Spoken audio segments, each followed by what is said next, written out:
Hello, everyone. It's been a while since I've done film side chats, and I thought I'd give it another go. Because I've been talking about movies a lot, and I want to channel to do that through instead of just to myself. So today I want to talk about Asteroid City, the new Wes Anderson movie. I am sure a lot of people are super excited to watch it or already have and have opinions on it. But I want to start off by really explaining my relationship with it, Wes Anderson movies, because I think it's really important when I talk about Asteroid City. So originally, I was super into Wes Anderson. I saw Fantastic Mr. Fox, Grand Budapest, and Isle of Dogs, and I loved him. I thought he had a super unique style, but then I started to really develop a taste in movies. And I thought it was important for characters to be very emotionally available the whole movie. The audience would connect to them. And when I revisited a lot of Wes Anderson's movies, I didn't feel that connection like I did with movies like A Ghost Story or what else? Parasite. I didn't feel that connection. And that really hindered the experience for me. But now, after really just changing up again, I got super into Lynch, and my opinions of movies and what makes them from good to great has changed drastically. And I went into Asteroid City. I was hoping for a really good movie. I knew stylistically it would be incredible, but I wasn't sure with the story because I remember when I went to sit down and watch The French Dispatch, I felt a little sad about the experience because I didn't feel anything. I was like, oh, that was a movie.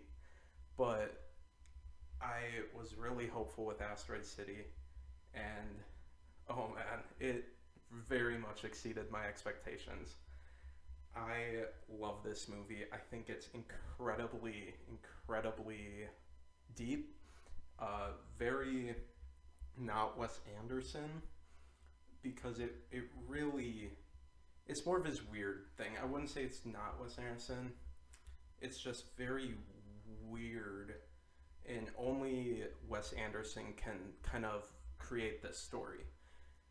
And I think it really dives into a lot of these deep themes of grief, loss, love, and even the working relationship with art. And I think that is the most unique theme in this movie that I think Wes Anderson does impressively, may I say.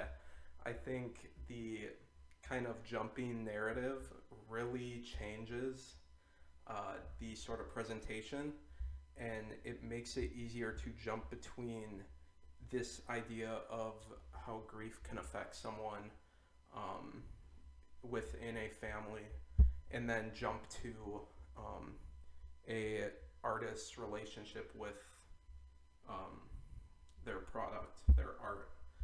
I think it's really impressive from the jumping around, and it never feels cluttered. It fluidly is moving the entire time. I don't think there was a single time where I kind of got taken out of the movie. I know a complaint for some people with a lot of Wes Anderson movies is the fact the cast is so stacked that they get taken out of the movie because they're like, oh my gosh, that's this actor and they're going to be in this movie. And I don't really get that criticism. Honestly, I think that's more of feeding into that sort of cycle of, oh, they're in this project. That's so cool, but not really focusing, oh, they're transforming into this character and really bringing up these great moments. And one movie, or one, not one movie, one character that I think really is incredible, even though she is barely in the movie, is Margot Robbie in this movie. Phenomenal. Actually, one of the greatest performances from Wes Anderson's filmography. I think it's up there with some of the scenes from the Royal Tenenbaums, and it's really, really emotional, and I loved it. I don't want to get too spoilery because I know some people who might listen to this might not have seen it yet, and I want you to experience it first time in the theater or in your house watching the movie. But Margot Robbie's phenomenal. I don't think there's a single bad performance in this movie at all. I love Scarlett Johansson in this movie. I think this is one of her best roles. And then Jason Schwartzman, always good. Can never really complain about him. I don't really have any issue with any of his performances, honestly. I just love him. It's such a fun movie. It's funny, it's fast paced, it's witty, and I just think it's a really smart movie. And I think it really highlights Wes Anderson's ability to sort of create a barrier between the audience and the character on an emotional level, which I don't think he's done as well since the Royal Tenenbaums, which is my favorite Wes Anderson movie by far. I love that movie so much. But Wes Anderson has this nick to really keep you at arm's length, I guess is the best way to put it. But it really makes for impactful moments when a character says a line that shows their true emotion, that really draws you in and makes you feel. It's very impressive. It's one of the things I think Wes Anderson can only do. I think it's very difficult to create a character that is not emotionally present at all times, yet you still care about them, to when they really do show their sort of facade cracking, it really affects you and it's deeply profound. It's impressive, and there's multiple times in Asteroid City where Anderson highlights his talent for that. So it's really cool to see. I found myself laughing a lot. I think it has that usual Wes Anderson charm that every single Wes Anderson movie has, and it just shows that he's a man of his craft and he is not going away anytime soon, and it's so difficult to replicate him. It's extremely impressive. I just Asteroid City really made me rethink of Wes Anderson and realize a lot of the issues I've had with him in the past um, aren't really there for me anymore. I think it's really cool to have that sort of emotional barrier to each character, so you don't really see the true that like them the whole time, and I think that's really cool, like so cool and so fun.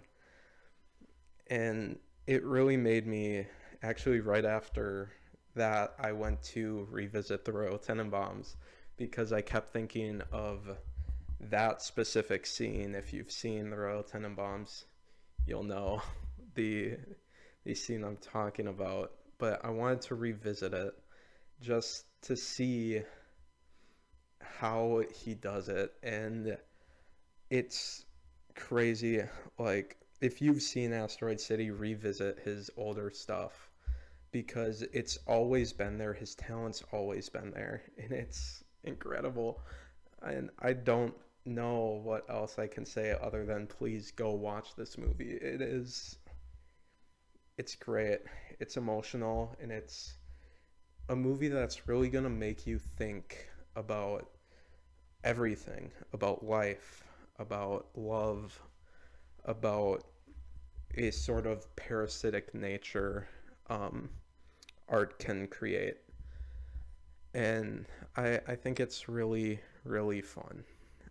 which is one of the most important things a movie can do is be engaging, be fun, and just be worth watching. And I think Asteroid City checks every single one of those boxes off. But yeah, feels great to actually be talking about movies again. And yeah, if you like this, I'm sure I'll be pumping more out. So can look forward to that. And yeah, till next time, stay safe, take care, and I'll see you guys next time.